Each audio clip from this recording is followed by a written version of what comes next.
लोकशाहीर साठे यांच्या जयंतीच्या निमित्ताने मी सर्वांना शुभेच्छा देतो।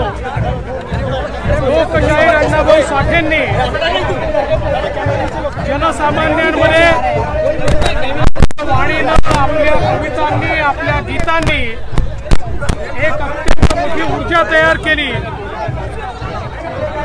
संयुक्त महाराष्ट्राच्या आंदोलनामध्ये त्यांचा मोठा सहभाग राहिला आणि त्यांनी सगळ्यात महत्त्वाचा कुठला मंत्र दिला असेल तर ही पृथ्वी शेषनागाच्या शिरावर नाही तर कामगाराच्या हातावर आहे, अशा प्रकारचा मंत्र देणारे, ज्यांच्या साहित्याने अनेक देशांना धुरळ घातली। आणि मी स्वतः रशियामध्ये त्यांच्या पुतळ्याच्या अनावरणाला गेलो होतो, त्यावेळी बघितलं अशा प्रकारे रशियामध्ये लोकशाहीर अण्णाभाऊ साठे यांच्याबद्दल आत्मीयता आहे, त्यांच्या साहित्यावर अभ्यास चालतो। एक वैश्विक साहित्य, वंचितांचा कवी असलेल्या, वंचितांचा नेता असलेल्या, वंचितांचा आवाज असलेल्या अण्णाभाऊंनी तयार केलं आणि ते अखिल विश्वापर्यंत पसरलं। आणि म्हणूनच आम्ही सगळे आज या निमित्ताने लोकशाहीर अण्णाभाऊ साठे यांना नमन करतो। आणि मला अतिशय आनंद आहे की आजच्या या पवित्र दिनी महाराष्ट्र सरकारच्या वतीनं मातंग समाजाच्या सर्वांगीण विकासाकरता आरटीची निर्मिती करण्यात आलेली आहे, ज्यातनं पुढच्या काळामध्ये आमच्या मातंग समाजातनं अनेक आमचे तरुण तरुणी IAS IPS होतील, विविध मोठ्या पदांवर जातील, चांगल्या प्रकारचं शिक्षण घेतील, परदेशी शिष्यवृत्ती त्या ठिकाणी मिळेल, फेलोशिप मिळेल। आणि म्हणून मला अतिशय आनंद आहे की महाराष्ट्र सरकारने आजपासून याची सुरुवात केली।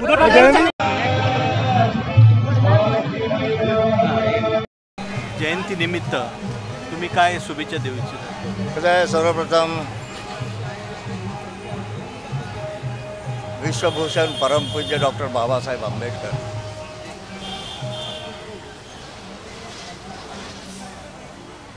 यांनी दाखवलेल्या मार्गावरून वाटचाल करणारे देशाचे थोर साहित्यिक, कामगारांचे नेते, अस्पृश्यांचे नेते, भटकमुक्तांचे नेते, आदिवासींचे नेते, त्यांच्याकडे काहीच अशा नाहिरे वर्गाचे नेते,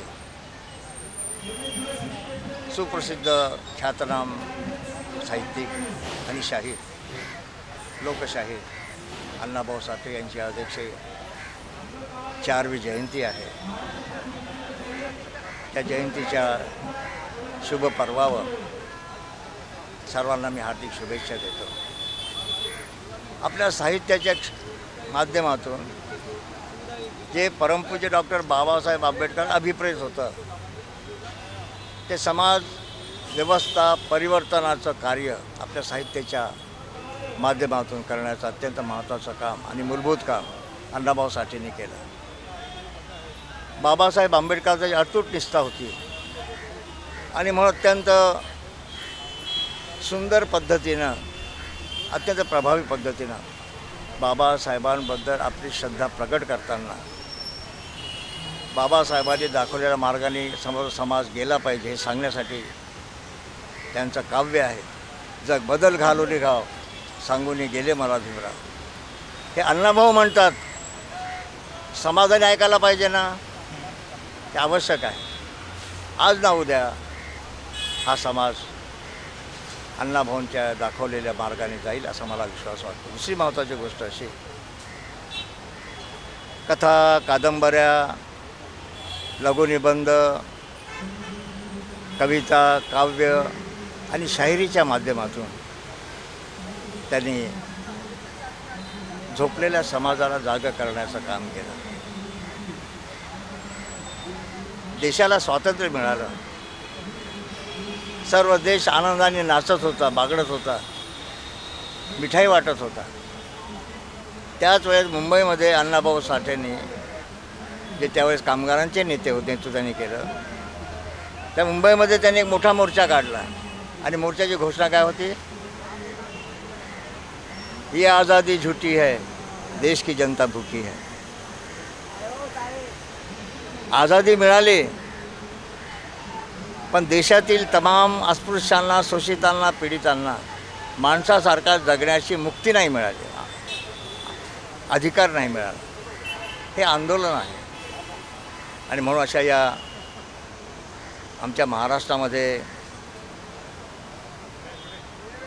आमच्या देशातील सर्वात मोठे साहित्यिक पुरस्कार आहे, त्या पुरस्काराचा ज्ञानपीठ अवॉर्ड, ज्ञानपीठ पुरस्कार देशातील भारत सरकार साहित्यिक क्षेत्रात देत असते। जसा भारतरत्न पुरस्कार तसाच पुरस्कार आहे। आतापर्यंत वि.स. खांडेकर, आमच्या नाशिकचे विवा शिरवाडकर अशा 5 लोकांना, मंगेश पाडगावकर अशा जवळपास राज्यातील 5 साहित्यिकांना साहित्यिक क्षेत्रातील सर्वोच्च पुरस्कार ज्ञानपीठ पुरस्कार देऊन त्याचा गौरव करण्यात आला। पण साहित्य क्षेत्रामध्ये अण्णाभाऊ साठेंनी जे कर्तृत्व दाखवलं, जी कर्तबगारी दाखवली, अनेक कथा, कादंबऱ्या, काव्य, शाहिरी, ज्यांच्या कादंबऱ्या अनेक चित्रपट तयार झाले, अशा अण्णाभाऊ साठेंना आज तागायत देशातील साहित्यिक क्षेत्रातील सर्वोच्च ज्ञानपीठ पुरस्कार मिळू नये ही अत्यंत खेदाची गोष्ट आहे।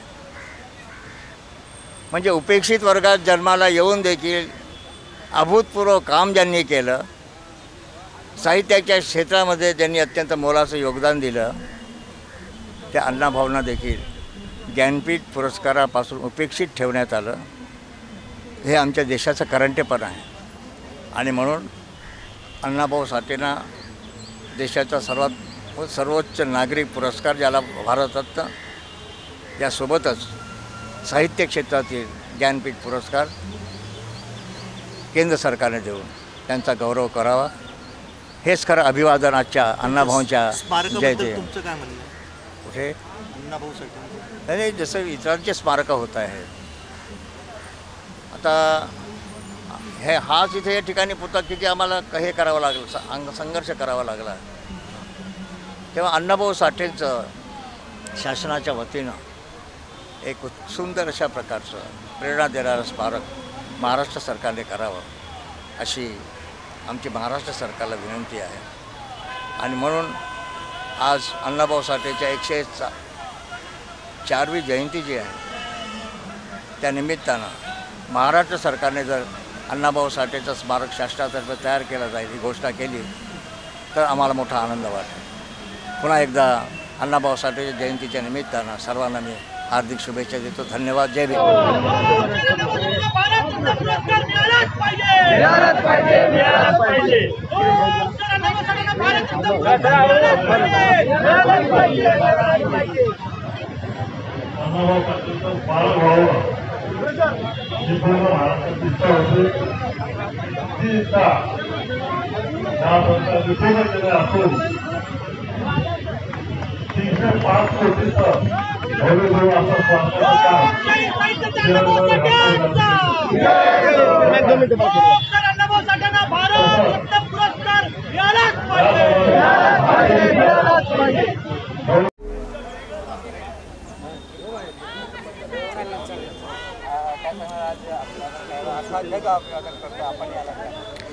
वंचित बहुजन आघाडी ही ज्या महापुरुषांचा विचार आणि वारसा घेऊन पुढे चाललेली आहे, त्यामध्ये साहित्यरत्न अण्णाभाऊ साठे हे नाव फार वरचं आहे।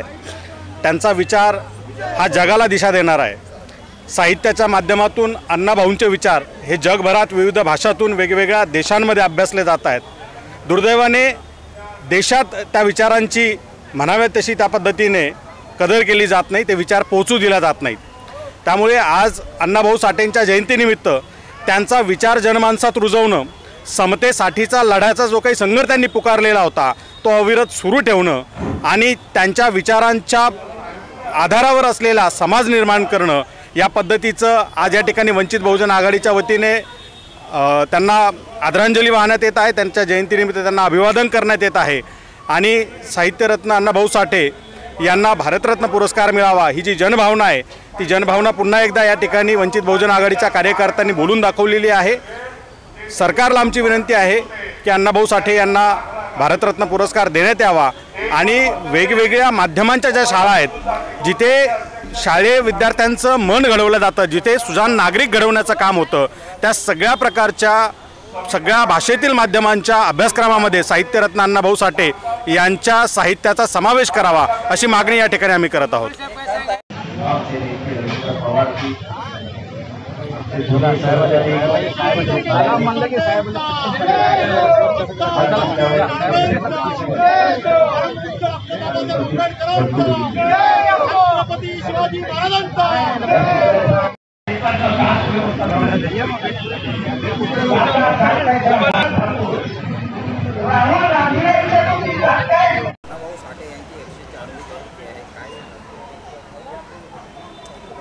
आज साहित्यरत्न लोकशाहीर अण्णाभाऊ साठे यांचा 104वा जयंती उत्सव आहे आणि या उत्सवाच्या निमित्त महाराष्ट्रातून आणि मुंबई शहरातून कानाकोपऱ्यातून या ठिकाणी चेंबूर सुमननगर या उद्यानामध्ये साहित्यरत्न लोकशाहीर अण्णाभाऊ साठेंच्या पुतळ्याला अभिवादन करण्यासाठी लोक आलेले आहेत। मी सर्वप्रथम त्यांच्या स्मृतींना अभिवादन करतो आणि सर्वांना मनापासूनच्या शुभेच्छाही देतो।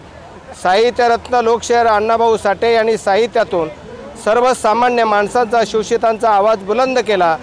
महाराष्ट्राच्या स्वातंत्र्य लढ्यामध्ये त्यांचं योगदान आहे। शाहिरी डपावर हात मारून त्यांनी अखंड महाराष्ट्र जागा केला आणि त्यामुळे त्यांच्या या लढ्यामध्ये यशस्वी लढा होण्यामागे अण्णाभाऊंचं फार मोठं योगदान आपल्याला नाकारता येणार नाही। अण्णाभाऊंनी केवळ स्वातंत्र्याच्या लढ्यामध्ये भाग घेतला असं नाही, तर स्वातंत्र्यपूर्व काळामध्ये देखील स्वातंत्र्य लढ्यामध्ये हा देश स्वतंत्र व्हावा म्हणून अण्णाभाऊंना त्यावेळी जेलमध्ये सुद्धा जावं लागलं। अशा प्रकारचं काम स्वातंत्र्यासाठी आणि महाराष्ट्राच्या स्वातंत्र्य लढ्यासाठी त्यांचं योगदान फार मोठं आहे।